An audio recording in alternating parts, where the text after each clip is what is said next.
Good morning, Boker Tov. On Saturday, there was not one assassination attempt, but two assassination attempts. Who would have believed that the assassination attempt against the chief military operator in Gaza, Mohammed Dief, would be outshadowed by the assassination attempt against President Trump?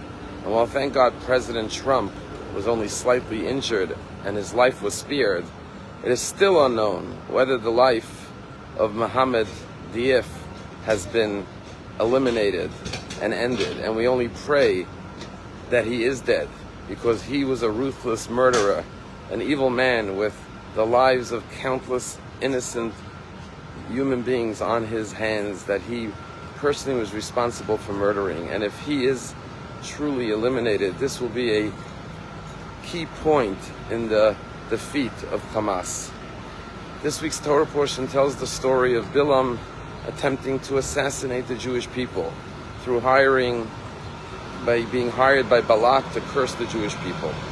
And a remarkable feature of the story is that all of the drama and the life-saving events that the Jewish people were spared from the harm of Bilam's curses by God putting blessings in his mouth all occurred unbeknownst to the Jewish people.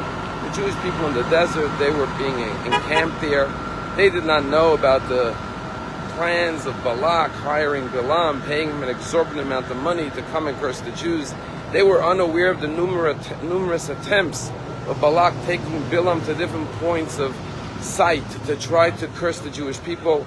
They only found out afterwards about all the beautiful blessings that they received.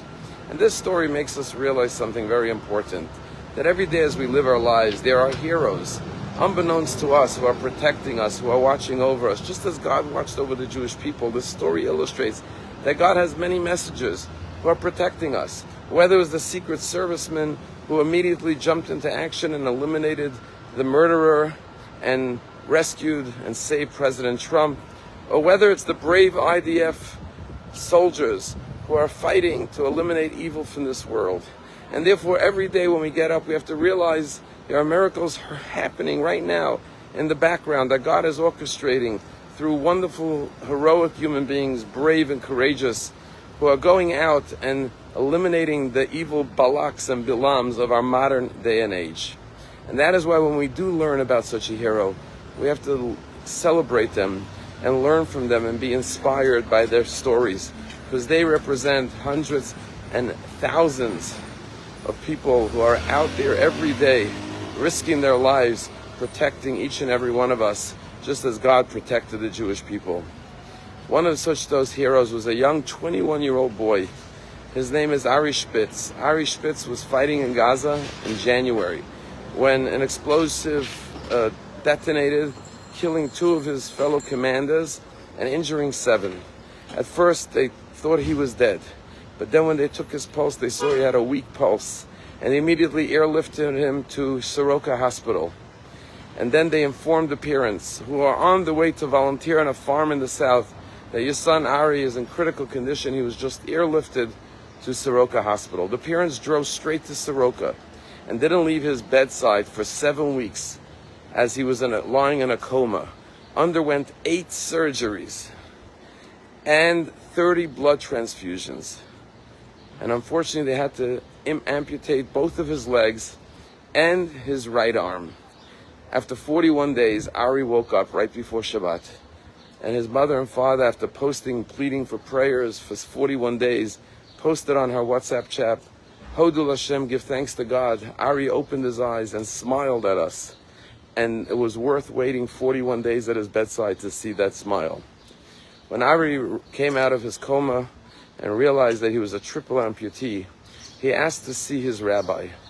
And they summoned his rabbi, Rabbi Usher Weiss, a great rabbinic ruler, halachic expert in Israel, to come to his bedside. The rabbi thought he must have a lot of theological, philosophical questions about God. How could this happen to him? He's 21 years old. All he has now is his left arm. When he came to the bedside of Ari said, Rabbi, I have a few questions to ask you. And the rabbi was ready. And then he said, my first question is, the Torah says you should put your tefillin on your weaker arm. My left arm is my weaker arm. I always put my tefillin on my left arm. But now that my right arm has been amputated from the elbow down, my right arm, the top part of my right arm, is the weaker arm. Should I now put my tefillin on the top of my right arm that I still have? His second question for the rabbi was, when I wash my hands in the morning for Netilat Yadayim, do I have to wash the end of my amputated right arm? And finally, his third question was, the doctors are working on getting me prosthetics. When they bring me the prosthetics, when do I make the Shechianu blessing? Just like when you get a new garment, you make a Shechianu. When I get my new prosthetics, do I make the Shechianu when they give it to me or when they put it on me? The rabbi began to cry. Here's a 21-year-old boy, just lost 3 of his limbs, and he's looking to the future and saying, how will I live as a Jew every day of my life? This is the heroes of the Jewish nation. And just last week, Ari's classmate, best friend, who studied in yeshiva with him in Kafrsin, got married. And you see a video of the chuppah, and the bride and the groom and the family, everyone surrounding them under the chuppah. And then they call on Ari Spitz to recite one of the Sheva Brachot. And the music starts playing and everyone starts singing. As Ari, with his left arm, goes up with his motorized scooter, right up to the bima, on top of the chuppah, swirls right into the chuppah space, and they hand him a glass of wine. On his left hand, his only remaining limb, and he recites the blessing with joy and love. And then he reaches over with his only left hand, and he embraces his friend, the Chatan, under the chuppah with such joy and love. And I will tell you that when I saw this video, I barely noticed that he was missing 3 of his limbs, because the smile on his face was so joyous and radiant that my eyes couldn't leave his beautiful face. He outshined any defects or deficiencies that he has with the inner light of his soul. These are the protectors of Israel, the protectors of our freedom here in America. And we have to be grateful every day for all the curses that could have been curses, God forbid, but were turned into blessings. Have a wonderful day.